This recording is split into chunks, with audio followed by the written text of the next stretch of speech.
1944, la Seconde Guerre mondiale déchire la planète. Les bombes volaient de tous côtés. Les Alliés se livrent à une guerre sans merci pour libérer l'Europe, occupée par les nazis. C'est une guerre au cours de laquelle les deux camps vont jouer une véritable partie d'échecs. Depuis les plages de Normandie, L'eau de la mer était couleur rouge sang. aux forêts allemandes, Des milliers de cadavres gisaient devant moi. chaque camp déploiera des armements de plus en plus puissants et sophistiqués. Ces tanks donneront un avantage de taille aux Américains. C'est une arme très efficace. Voici l'histoire de l'ultime campagne des Alliés, contée par les hommes qui l'ont directement vécue. On tirait, et ensuite on manœuvrait. Il était comme un frère pour moi.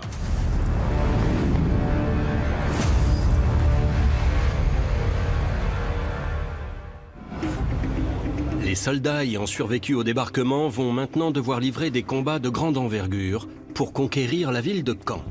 Quand la 3e division d'infanterie britannique essaye de prendre Caen au cours de l'opération Mitton, les soldats sont exterminés. C'était eux ou nous. On ne réfléchissait pas. Quand les balles vous frôlent les oreilles, vous tirez dans le tas, croyez-moi. Cette sanglante bataille durera des semaines. Un véritable enfer pour les soldats déployés sur le front. La bataille a duré 14 jours. Et la côte 112 changeait de main tous les jours. C'est une des plus horribles batailles s'étant déroulée sur le sol français. Je n'oublierai jamais cette sombre expérience.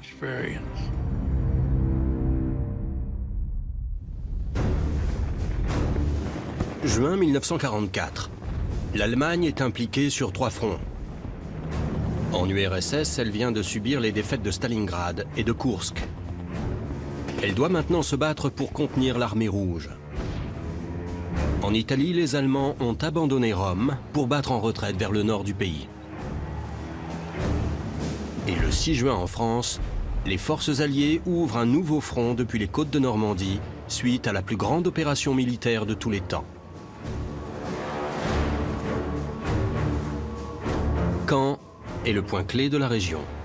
Les Alliés doivent s'en emparer pour consolider leur position en Normandie, mais la mission ne sera pas simple.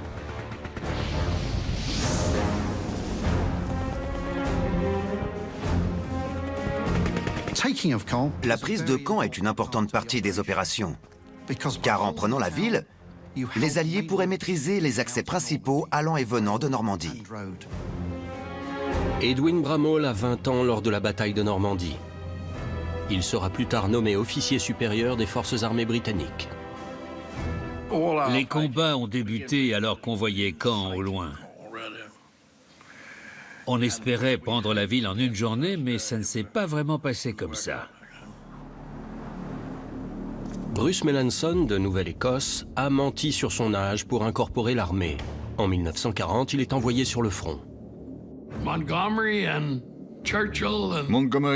Churchill et nos généraux prévoyaient de prendre Caen en 2 semaines. C'est ce qui se disait. Ça nous aura pris presque 2 mois au final. C'est dans les champs normands que des milliers de soldats alliés vont se battre contre les Allemands. Une mission difficile ayant pour but de réduire à néant les unités d'élite du Reich.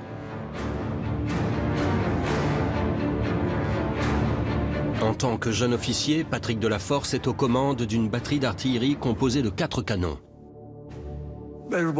Il fallait avoir les nerfs bien accrochés et continuer malgré la désolation autour de nous. On devait se battre jusqu'au bout. Toute cette histoire n'était qu'une question de chance. Alors que les renforts allemands arrivent en Normandie, les Alliés se sont déjà renforcés pour résister à la riposte. Et ils lancent l'assaut sur Caen.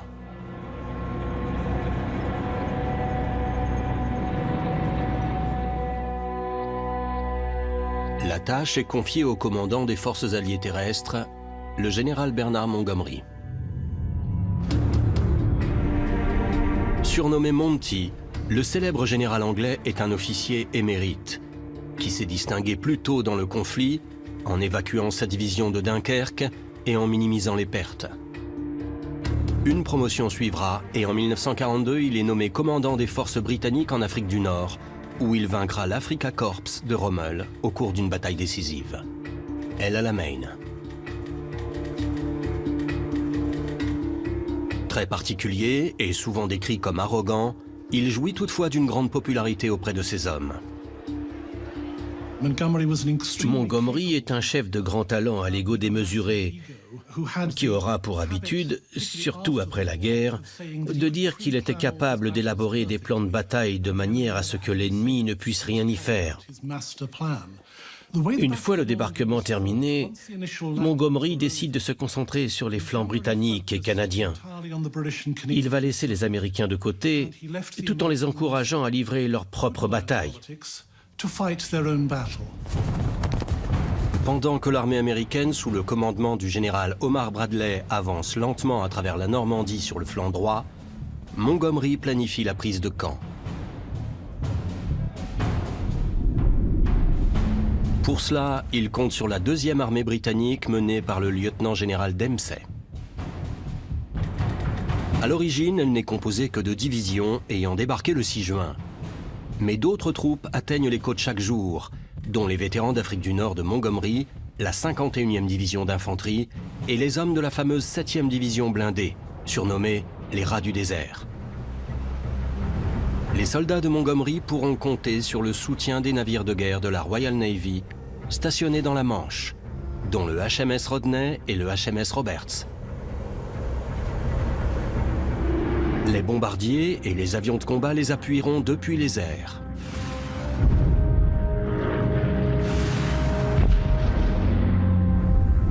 Les Alliés ne se trouvent qu'à 6 km de Caen. Les Canadiens vont tenter de prendre la ville par une attaque frontale. Ils seront repoussés par les Hitlerjugend, la 12e SS Panzer Division. Montgomery ordonne alors une offensive de la 51e division d'infanterie Highland en direction de Ranville, à l'est. À l'ouest, il lance la 7e division blindée sur Tilly-sur-Seul. Il espère ainsi que ses vétérans auront très vite libéré Caen. Mais la 7e division blindée est ralentie dans le bocage normand, un labyrinthe de champs, de vergers et de prairies inondées.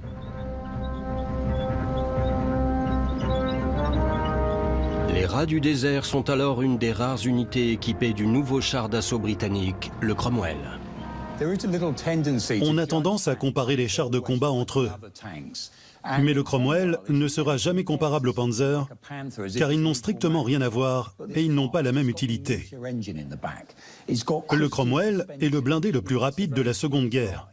Et étant équipé de la suspension Christie, il est très agile sur le champ de bataille. Et bien sûr, l'indispensable canon 75 mm. Le problème du Cromwell vient d'une erreur de conception. Regardez le véhicule. Le pilote a une trappe au-dessus de la tête. Et si la tourelle tourne pour tirer, la trappe est bloquée. Si le véhicule est touché à ce moment-là, alors impossible d'en sortir. La 7e division blindée approche Tilly-sur-Seul et croise le fer avec la division Panzerlehr, une unité d'élite menée par des spécialistes de la guerre blindée, récemment arrivée en Normandie. C'était comme si une ligne invisible avait été tracée devant nous et qu'on allait devoir se battre pour la franchir. À peine on est arrivé aux abords de Tilly-sur-Seul que les combats ont commencé. Ça a été mon baptême du feu. Et il y en a eu 25 similaires avant que Tilly-sur-Seul soit libéré. C'était un sacré combat. Les Allemands étaient tenaces et ne reculaient devant rien. Certains de leurs soldats collaient des bombes sur nos chars. Et ils tuaient tout le monde à bord. Je me souviens qu'une fois, alors que je me trouvais derrière l'escadron C, plusieurs de leurs soldats ont collé des bombes sur tous les chars de l'escadron. Ils ont tous explosé. Et tous les gars à l'intérieur sont morts.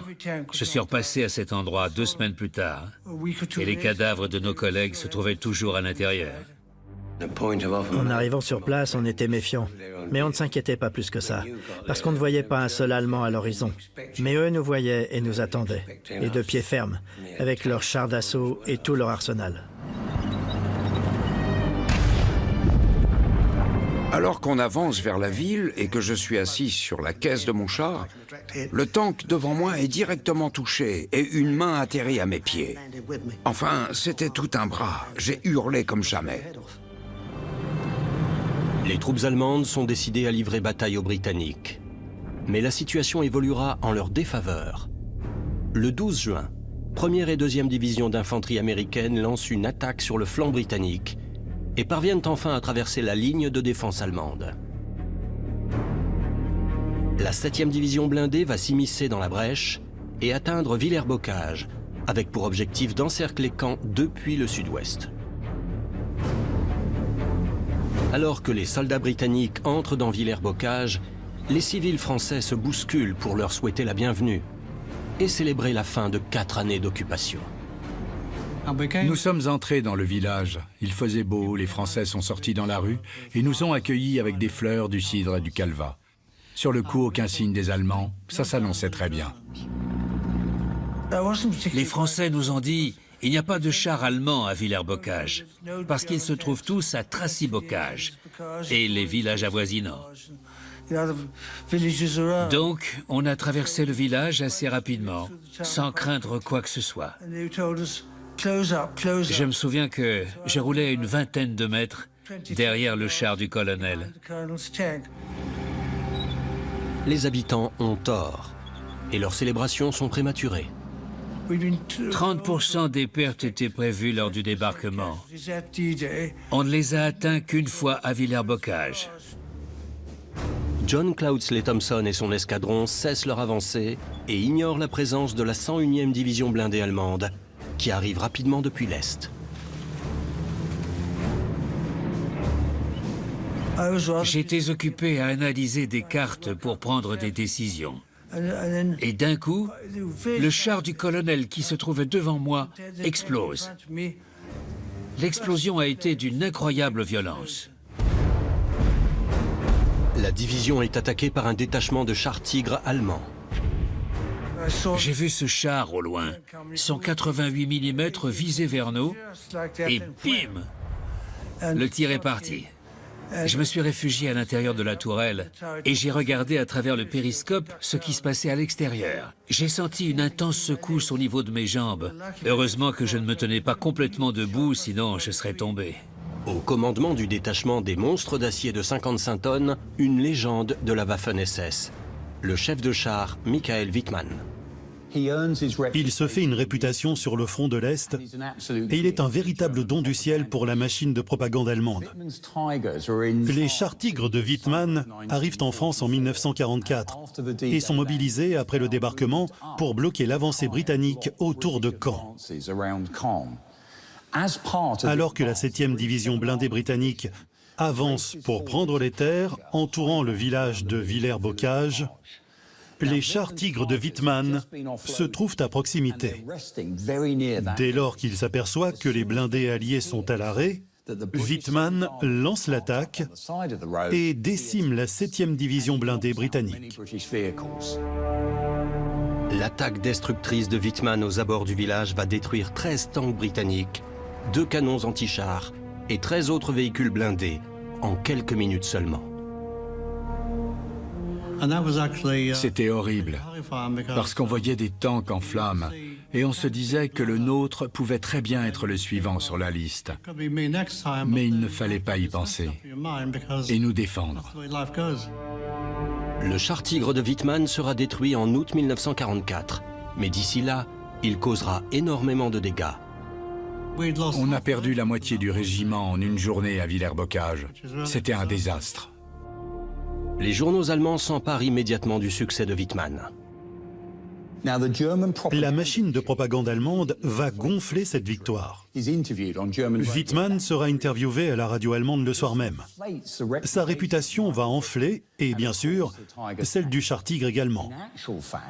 Mais cette première bataille se termine au final par un match nul, car les Allemands perdront des chars difficilement remplaçables.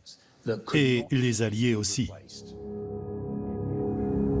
La nuit suivante, 300 bombardiers britanniques vont semer chaos et dévastation sur le village et les points stratégiques alentours. On a vu plusieurs bombardiers passer au-dessus de nos têtes. Et quelques minutes plus tard, des nuages de fumée ont fait leur apparition au loin. Ces appareils britanniques avaient pour objectif de bombarder Villers-Bocage. Je crois qu'aucune autre ville normande n'a été autant bombardée au cours de cette guerre. Il n'en restait plus rien.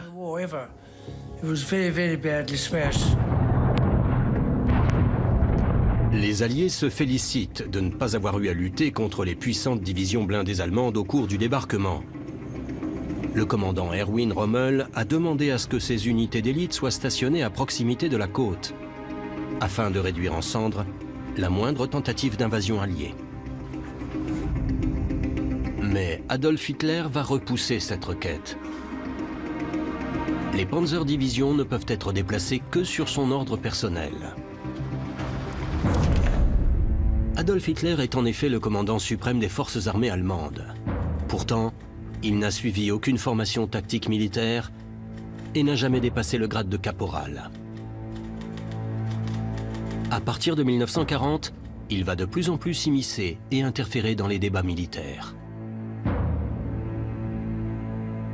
En 1944, Hitler méprise les conseils de son état-major et veut s'assurer que tout ce qu'il souhaite soit exécuté à la lettre.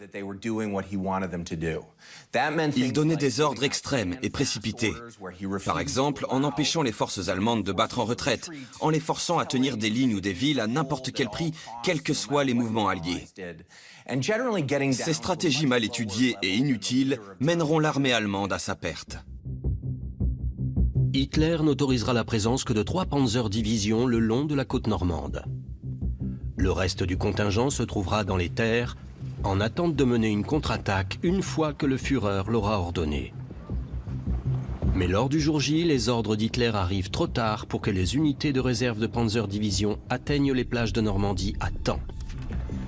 Le jour du débarquement, le secteur de Caen n'est défendu que par une seule division de la 7e armée et une unité de la 21e Panzerdivision. Mais 24 heures plus tard, le premier SS Panzerkorps arrive sur place. Et 3 semaines plus tard, c'est au tour du second SS Panzerkorps. Des unités puissantes, très bien équipées et motivées. Les Panzerkorps étaient composés de plusieurs corps majoritairement issus des Waffen-SS, la branche militaire du parti nazi. Une structure tout à fait indépendante dans son organisation de l'armée allemande. Les Waffen-SS constituent à l'origine le service de sécurité d'Hitler lors de ses grands discours dans les années 30. Et en 1944, ils sont composés de 30 divisions implantées partout autour du monde. En Normandie se trouvent 2 des plus remarquables unités de l'armée allemande. Le premier SS Panzerkorps, Leibstandarte d'Adolf Hitler. Des hommes totalement dévoués au régime nazi et au Führer, d'une redoutable efficacité. L'autre unité est la 12e SS Panzerdivision, que l'on surnomme les Hitlerjugend. Lors de la formation des Hitlerjugend en 1943, les nazis sélectionnent des officiers expérimentés autour desquels bâtir cette structure particulière. De très jeunes hommes d'à peine 18 ans et en grande partie issus des jeunesses hitlériennes vont y être additionnés et envoyés au combat. Comme les cadres expérimentés venaient de la première SS Panzer Division, les 2 unités présentes en Normandie au moment du débarquement étaient étroitement liées. Ils étaient considérés comme Führertreu, c'est-à-dire fidèles au Führer. Cette dévotion à Hitler n'avait d'égal que leur compétence au combat. Cette dévotion aveugle les mènera malheureusement à tuer des prisonniers de guerre et des civils. Confrontés à la fine fleur de l'armée nazie, les Alliés ont impérativement besoin de faire parvenir sur le front renforts, matériel et approvisionnement. Pour cela, une opération sophistiquée est mise en place. Elle met en scène des milliers de navires et véhicules amphibies, ainsi que 2 ports artificiels géants, appelés Mulberry A et Mulberry B. Au cours de la semaine qui suit le jour J, 30 000 soldats et 7 000 véhicules débarquent chaque jour en Normandie. Mais les conditions météorologiques vont plonger les plans des Alliés dans le chaos.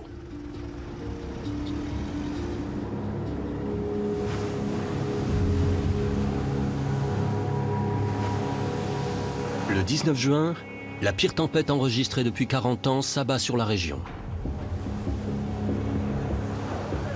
Le mois de juin avait été choisi car c'était le mois de l'année idéal, mais il s'est avéré être un désastre. Le port américain bâti à Arromanches sera détruit, donc impossible à utiliser. Les blocs de ciment qui constituaient les jetées du port ont été balayés par les eaux. La tempête va détruire 800 navires et véhicules amphibies. Des pertes 5 fois plus importantes que celles recensées pendant le débarquement. Un véhicule de débarquement à fond plat de 3500 tonnes équivaut à une boîte de chaussures dans une piscine. Vous la mettez dans l'eau, vous l'agitez un peu et elle partira n'importe où. Une grande partie des véhicules ont été éparpillés dans les mers. Ils étaient impossibles à récupérer. Les plages seront parsemées d'épaves. Il faudra de nombreux jours pour les nettoyer. Cette tempête aura pour conséquence de mettre à mal la logistique alliée. Le réapprovisionnement des forces alliées après la tempête va chuter de 50%, ce qui offrira aux Allemands une occasion de souffler un peu. L'effectif allié est alors déjà plus nombreux en hommes et en matériel. Et si les deux Mulberries avaient tenu, cela aurait été bien pire pour les Allemands. La tempête contraint Montgomery à décaler de 5 jours sa nouvelle offensive sur Caen. Il est conscient que ce retard pourrait coûter cher, car d'après les informations confidentielles en sa possession, l'ennemi est sur le point de recevoir des renforts. Les Allemands pensaient communiquer par le biais d'un code indéchiffrable grâce à la machine Enigma, qui ressemble en tout point à une machine à écrire un peu plus grande. Mais une de ces machines va tomber entre les mains des services de renseignement polonais suite à l'invasion allemande de 1939. Les Polonais vont ensuite la confier aux Britanniques.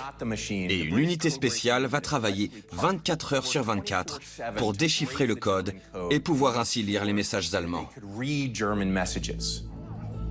La mission Ultra va permettre au général Montgomery, au cours de la bataille de Caen, de comprendre d'où allaient provenir les unités de renforts allemandes et comment préparer ses réponses. Montgomery est déterminé à lancer l'offensive avant l'arrivée des renforts allemands. L'attaque, nommée Opération Epsom, débute par un monstrueux tir de barrage de 700 canons, dont ceux de l'artillerie lourde de plusieurs navires de guerre de la Royal Navy, positionnés à 16 km des côtes françaises. J'ai vu un char Tigre touché par un obus tiré depuis le HMS Warspite. Il était reversé comme un jouet. C'était impressionnant. Les interminables bombardements vont raser la campagne normande. Des centaines d'animaux de ferme vont trouver la mort et leurs carcasses vont se décomposer dans la chaleur de l'été. C'est une des pires choses dont je me souvienne. Pourtant, j'en ai vu des choses horribles. C'était dégoûtant, mais on devait passer outre. Il pouvait y avoir seulement 4 ou 5 cadavres de vaches dans un champ, et les carcasses répandaient une odeur pestilentielle à plusieurs mètres à la ronde. Au moment de l'offensive, le 8e corps britannique, soutenu par 600 chars d'assaut, va se diriger vers le sud, traverser la rivière Odon et encercler Caen.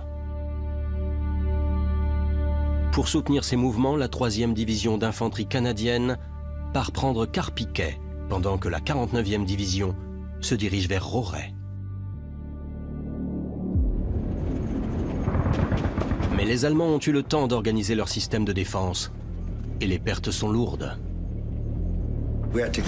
On devait passer par les champs, et ils étaient complètement ouverts. Les snipers allemands se sont amusés. Ils tiraient principalement sur les officiers, car ils étaient facilement reconnaissables à cause de leur grade sur leurs uniformes. Ils se sont donc fait tirer comme des lapins. À la fin de l'opération, il ne restait qu'un officier. Le feu n'arrêtait pas, que ça vienne des soldats, des canons anti-chars, de l'artillerie. La 15e division écossaise a beaucoup souffert et perdu 250 hommes au cours de la première heure de combat. Nous nous sommes protégés comme nous pouvions et nous avons malheureusement fait la connaissance d'une arme terrible, le Nebelwerfer. Des lance-roquettes multiples émettant un son très particulier qui alimentera nombre de mes cauchemars après la guerre. Suivaient généralement les tirs de mortier qui couvraient une zone équivalente à la taille d'un terrain de football. Heureusement, nous étions prévenus. Dès que nous entendions le son étrange des Nebelwerfer, on se couvrait comme on pouvait dans un fossé ou une tranchée. L'attaque de Rauray rencontrera également une féroce opposition. On a pris quelques villages et on a beaucoup souffert. On a lancé 3 attaques et chacune d'entre elles a mené à énormément de pertes, comme toutes les attaques en Normandie. Nous étions repoussés, puis retournions de l'avant et ainsi de suite. Si on gagnait 100 mètres, c'était une victoire en soi, car les combats étaient vraiment intenses. Nos 3 premières attaques nous ont coûté un grand nombre de camarades, malheureusement. 2 jours de combat seront nécessaires pour traverser la rivière Odon. Puis sur la rive, se déroulera une nouvelle bataille tristement célèbre, la conquête de la côte 112. C'était le plus haut point d'un paysage vallonné qu'on avait appelé côte 112, juste parce qu'elle se trouvait à 112 pieds au-dessus du niveau de la mer. La position ne se trouvait qu'à une dizaine de kilomètres au sud de Caen et offrait une vue dégagée sur les alentours. Rommel lui-même disait que celui qui tenait la côte 112 tenait la Normandie. La 15e division écossaise se trouvait au bas de la côte, qui avait été surnommé le couloir écossais, du coup. Mais ça, c'était avant qu'on ne rebaptise l'endroit la vallée de la mort, car nous perdions entre 100 et 150 hommes par jour. Les soldats britanniques ont pour ordre d'avancer à travers champs. Mais ils redoutent que les Allemands ouvrent le feu avec une de leurs plus terrifiantes armes.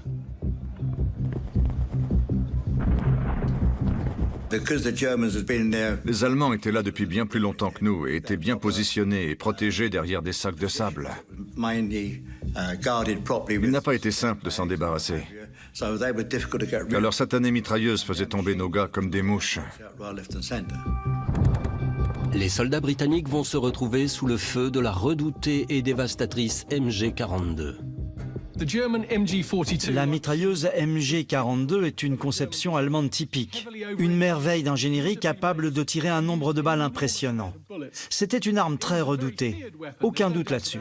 Les survivants de la Seconde Guerre vous parleront tous de ce son très particulier. Je ne connais pas de son aussi terrible que celui de la MG42. Ça ressemblait à des rafales de pétards qui explosent à vos oreilles. Ça faisait... Les rafales étaient incroyablement rapides. Une fois qu'une rafale était tirée, soit vous étiez touché, soit un miracle s'était déroulé. Mais la MG42 est loin d'être parfaite.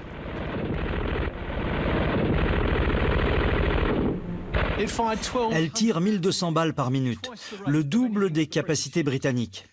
Et cet avantage va poser problème, car plus vous tirez de balles, plus vous avez besoin d'en fabriquer et d'en acheminer sur les champs de bataille. C'était une mitrailleuse à refroidissement par air, qui, en théorie, pouvait tirer 3000 balles par minute. Ce qui était impossible techniquement, car impossible de la nourrir de 3000 balles en 1 minute. Il fallait 3 hommes pour la manipuler. Un qui dirigeait le canon de la mitrailleuse et 2 autres qui la remplissaient de munitions. Elle se trouvait dans des boîtes qui en contenaient environ 200, qu'on portait généralement par 2. Imaginez le temps qu'il faut rien que pour charger et tirer 200 balles. Cette histoire de tir par minute n'était qu'une fanfaronnade. En 4 jours d'attaque et de contre-attaque, le 8e corps britannique va perdre 4000 hommes. Les tanks Sherman occupent les vallées situées au pied de la côte 112 qui est conquise. Mais les troupes vont recevoir l'ordre de battre en retraite. Nous sommes parvenus au sommet, ce qui était une brillante avancée. Puis l'ordre a été donné de redescendre. Personne n'a compris pourquoi sur le moment. Cet ordre a été donné car les décodeurs de Bletchley Park avaient déchiffré un message prévenant de l'arrivée de 2 divisions de blindés Panzer par le sud, et si nous restions au sommet de la côte, l'intégralité de notre division aurait été isolée des autres troupes. Montgomery, ne souhaitant pas prendre un tel risque, il nous a fait redescendre. Montgomery prend la décision de s'éloigner de la côte 112 pour se mettre en position de sécurité et tendre une embuscade. Et lors de l'attaque de Rauray, les Britanniques vont tuer de nombreux Allemands, car Montgomery est prêt à les recevoir. Et tout cela grâce aux équipes de décodeurs de Bletchley Park. La contre-attaque des SS Panzer Division est réduite à néant grâce à la combinaison de canons anti-chars, au travail d'artillerie et aux bombardements aériens continus. Mais l'avancée des Alliés à travers la Normandie se trouve dans l'impasse. Montgomery souhaite battre le fer tant qu'il est chaud. Ce qui se déroule ensuite fait partie des épisodes les plus controversés de la campagne de Normandie. Caen est toujours aux mains des Allemands. Les 2 premières tentatives de prise de la ville par Montgomery s'étant soldées par des échecs, il décide d'envoyer le premier corps britannique à l'assaut. C'est le début de l'opération Charnwood, au cours de laquelle 467 bombardiers vont pulvériser la partie nord de la ville.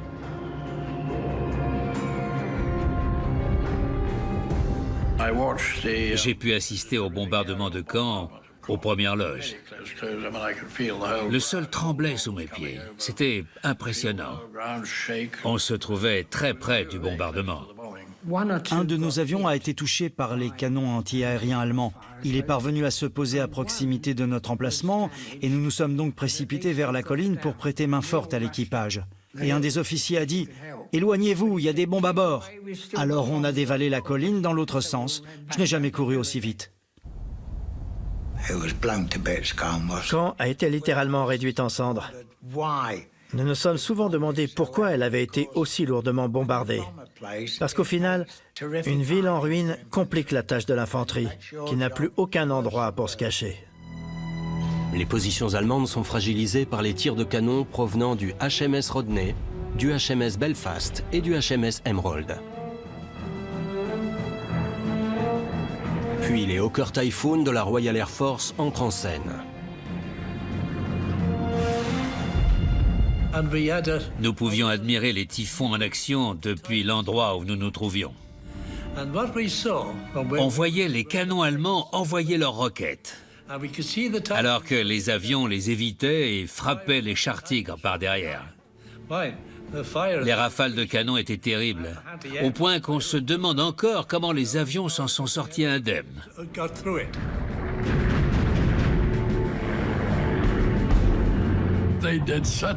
Les typhons ont fait un travail remarquable. On les voyait piquer sur leur cible et tirer dessus. C'était fou. C'était impressionnant, parce qu'ils savaient qui était l'ennemi et ils lui tiraient dessus sans pitié.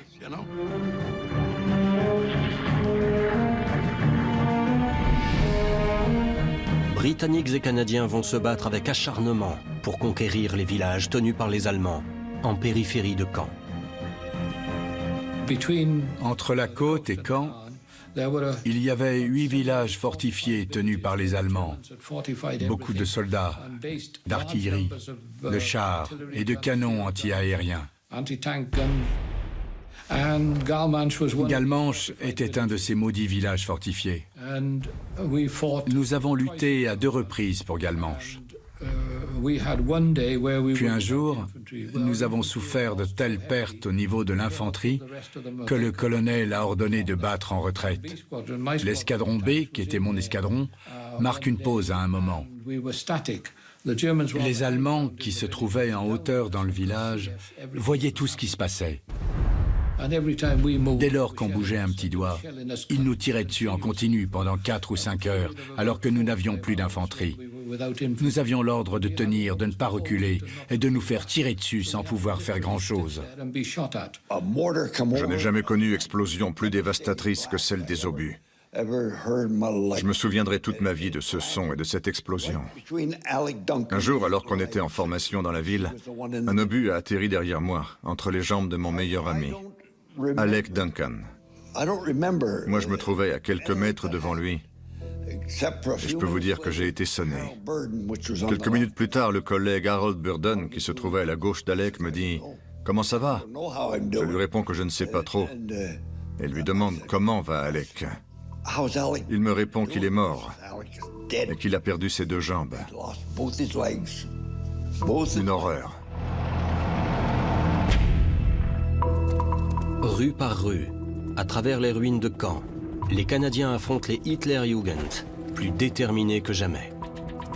Et très vite, des rumeurs vont commencer à circuler à propos du massacre de prisonniers canadiens.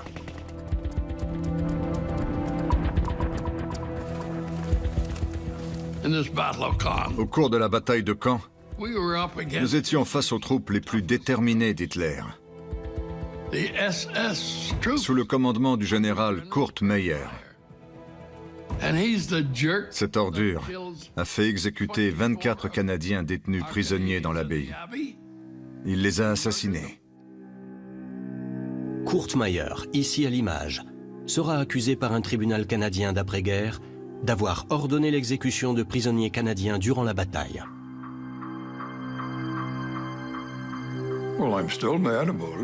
Ça me rend fou encore aujourd'hui d'y repenser. Ces énergumènes ne luttaient pas à la loyale. Il y a une bonne manière de faire la guerre et une mauvaise. On peut mourir sur le champ de bataille et tuer un ennemi, mais pas après qu'il ait été constitué prisonnier. Ça fait pas partie du jeu. C'est pas bien. Je ne pardonnerai jamais et je n'oublierai pas. Ça restera gravé à jamais dans un coin de ma tête. Ils étaient comme ça, des sauvages sans foi ni loi. Les combats autour de Caen atteignent alors un nouveau niveau de brutalité extrême. Et les accusations d'exécution de prisonniers éclabousseront les 2 camps. Au cours de la bataille de Normandie, de nombreux prisonniers alliés vont être exécutés par les unités allemandes.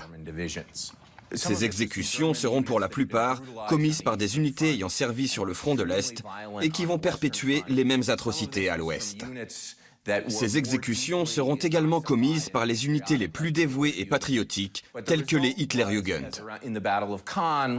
Au cours de la bataille de Caen, un grand nombre de soldats canadiens sera exécuté après s'être rendus. La réponse des soldats alliés sera d'exécuter les prisonniers allemands en représailles. Après une journée de combats acharnés, la pression exercée par les Alliés est telle que Rommel décide d'abandonner la partie nord de Caen et de battre en retraite sur la rive sud de l'Orne. Le 9 juillet, la moitié nord de Caen est aux mains des Alliés. Enfin, ce qu'il en reste. C'était qu'une pile de gravats. L'aviation avait fait un très bon travail. Pour être honnête, je crois que plus aucune pierre ne tenait debout. Ils ont tout balayé sur leur passage.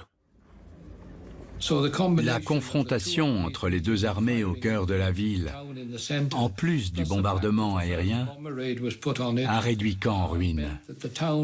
Il ne restait plus rien. En nous avançant parmi les décombres, on a vu que la cathédrale était encore debout et qu'à ses côtés se trouvait un hôpital de la Croix-Rouge. Le bombardement avait épargné ces 2 endroits, car c'est là que s'était rassemblée la majorité des habitants de la ville. Il y a eu beaucoup de morts, mais il y en aurait eu encore beaucoup plus si nos avions n'avaient pas soigneusement évité de viser ces endroits. Les Allemands ne se verront offrir aucun répit. Le lendemain, Montgomery lance l'opération Jupiter. La 43e division Wessex va essayer de reprendre la stratégique côte 112. On nous a demandé de prendre la côte et de la conserver. Mais les Allemands étaient tout aussi déterminés que nous. L'opération s'est résumée à une bataille entre blindés, au cours de laquelle les divisions d'infanterie tentaient d'avancer progressivement. La bataille a duré 14 jours et la côte 112 changeait de main tous les jours. Parfois, on la tenait, parfois c'était les Britanniques qui la tenaient. On a perdu beaucoup de monde et à la fin de la bataille, la zone n'est plus reconnaissable.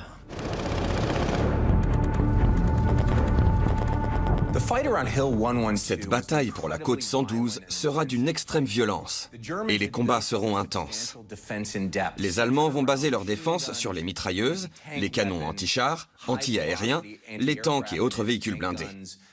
De leur côté, les Alliés vont devoir éviter les balles et avancer à travers tout ça.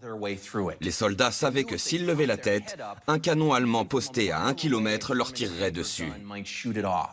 Ils ont dû avancer minute par minute, heure par heure, jour par jour. Les pertes seront considérables. La division Wessex va se battre contre les troupes de la Waffen-SS, soutenues par les chars Tigres du 102e bataillon de blindés allemands. On nous avait dit qu'en cas d'attaque, on devait creuser et se cacher dans nos tranchées, sous le niveau du sol. Le combat pour la côte 112 décimera la division Wessex qui n'aura pas réussi à prendre son sommet. À son pied, le système de défense allemand a semé désolation, cadavres et carcasses de véhicules. On a perdu environ 4000 hommes, juste pour essayer de prendre un village et une côte. C'est à ce moment que la chance va tourner pour les Alliés. La voiture de Rommel va être touchée par les rafales d'un Spitfire canadien. Elle effectue une sortie de route. Le conducteur meurt sur le coup et Rommel restera inconscient durant une semaine. Les conséquences de cet accident seront désastreuses pour les Allemands, car Rommel est alors à la tête de la défense des positions au nord-ouest de la France, et bien évidemment, il sait très bien comment combattre les Alliés, car il les connaît parfaitement. Au moment de sa blessure, le haut commandement allemand résout le problème à la va-vite. Le commandant von Kluge va se voir confier une double casquette. Il est nommé responsable du commandement de toutes les forces du nord-ouest de la France et doit aussi remplacer Rommel. Il devient un homme très occupé et ses méthodes seront très différentes de celles de Rommel. Alors que la confusion s'installe parmi le haut commandement allemand, Montgomery planifie une dernière poussée sur Caen, qui, il l'espère, mènera à la prise complète de la ville. Pour l'infanterie et les blindés alliés, les combats seront d'une violence sans précédent. L'offensive est lancée le 18 juillet 1944.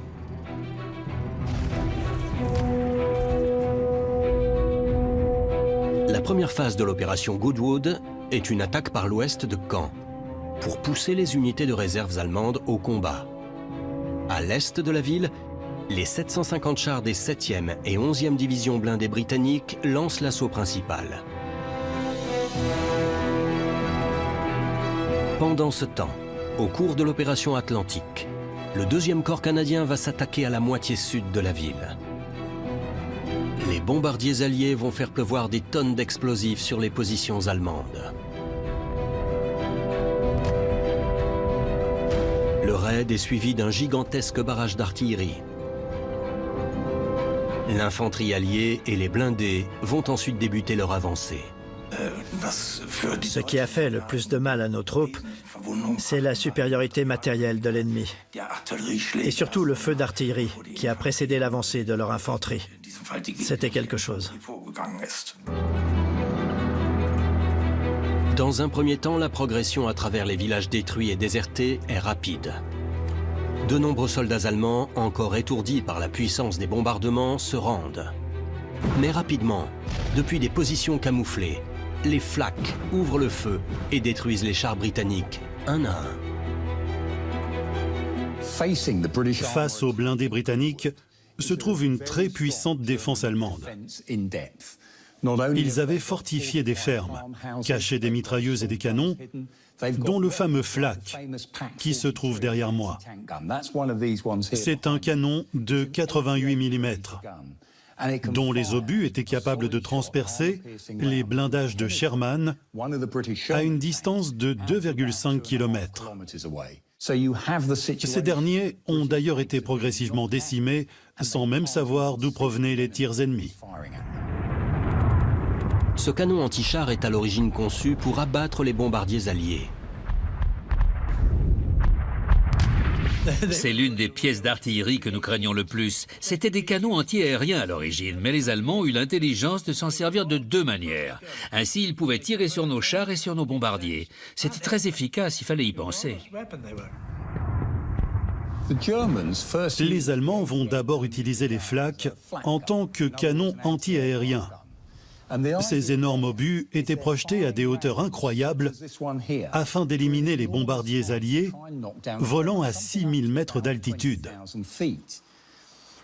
Au cours de sa campagne de 1940 en Afrique du Nord, Rommel va demander à ce que les canons soient pointés vers des chars britanniques positionnés au loin, et ce sera une véritable révolution. On n'entendait le 88 qu'au moment du tir et de l'explosion de l'obus, qui était très rapproché. C'était une arme incroyable, ce 88. Ils ont détruit nos chars, les uns après les autres.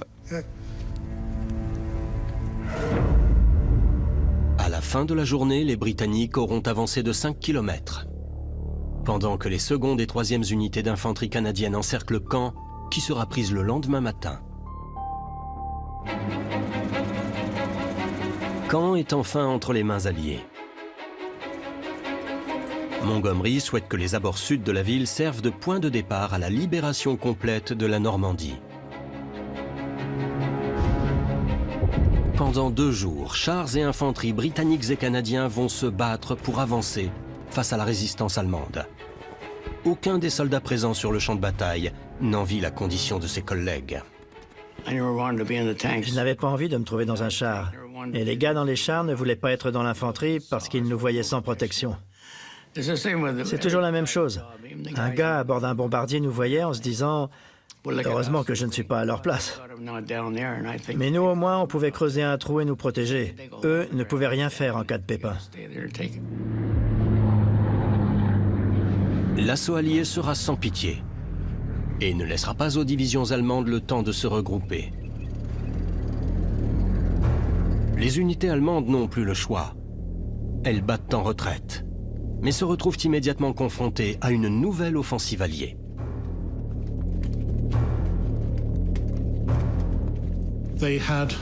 Les Allemands avaient très peu de soutien sur le point d'arrivée et avaient reçu l'ordre de tenir leur position coûte que coûte. Ces soldats se trouvaient dans une impasse totale. Certains n'avaient d'autre choix que faire preuve de courage extrême et se sacrifier. D'autres ne disposaient d'aucune alternative, car s'ils battaient en retraite, ils étaient exécutés par leur propre camp. Et s'ils attaquaient, c'était par le camp adverse. Ils n'avaient d'autre choix que de mourir. Hitler avait donné l'ordre de tenir et d'affronter la puissance de feu alliée. Point final. La bataille de Caen sera remportée après 6 semaines de combats meurtriers. L'opération Goodwood coûtera 5500 vies britanniques et canadiennes et 300 chars. L'armée allemande souffrira également de lourdes pertes. Mais les dossiers incomplets laissent planer le doute quant à la véritable quantité de morts. Les cadavres étaient ramassés par les équipes médicales. L'odeur qui régnait sur Caen était une expérience en soi. Je n'ai jamais connu pire au cours de ma longue vie. On voyait des cadavres de soldats allemands, anglais et canadiens gisant au sol à perte de vue. Parmi les cadavres de cochons, de chevaux, de poules et de vaches. C'est ça la guerre. Voilà ce dont je me souviens quand je repense à Caen. 20 000 civils français perdront également la vie au cours de la campagne de Normandie. La plupart suite aux bombardements alliés. Les villages étaient complètement détruits. Les habitants de la région n'avaient pas vraiment de raison d'être reconnaissants, car leurs maisons et leurs champs avaient été rasés. Caen et Villers-Bocage n'existaient plus. La Royal Air Force a rayé Caen de la carte, ce qui n'était pas nécessaire finalement.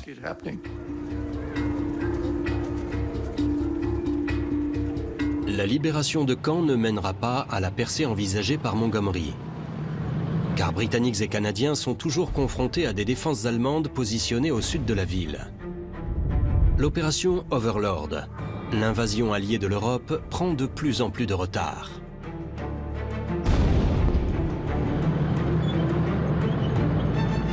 Mais la bataille de Caen a contraint le commandement allemand à engager ses unités de réserve et ses plus puissantes divisions de Panzer dans ce combat.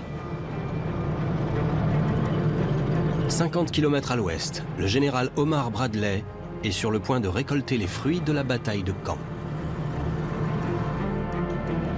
En envoyant leurs renforts sur Caen, les Allemands vont affaiblir leur ligne de défense plus au sud, où arrive la première division d'infanterie américaine. Le général Bradley va alors lancer une offensive sur Saint-Lô, et peu d'Allemands s'y trouveront pour défendre la ville. Le 25 juillet 1944, le général Bradley de l'armée américaine lance l'opération Cobra. Ses troupes vont effectuer la percée pour laquelle de nombreux Britanniques et Canadiens ont perdu la vie à Caen, prouvant ainsi que leur sacrifice n'aura pas été vain.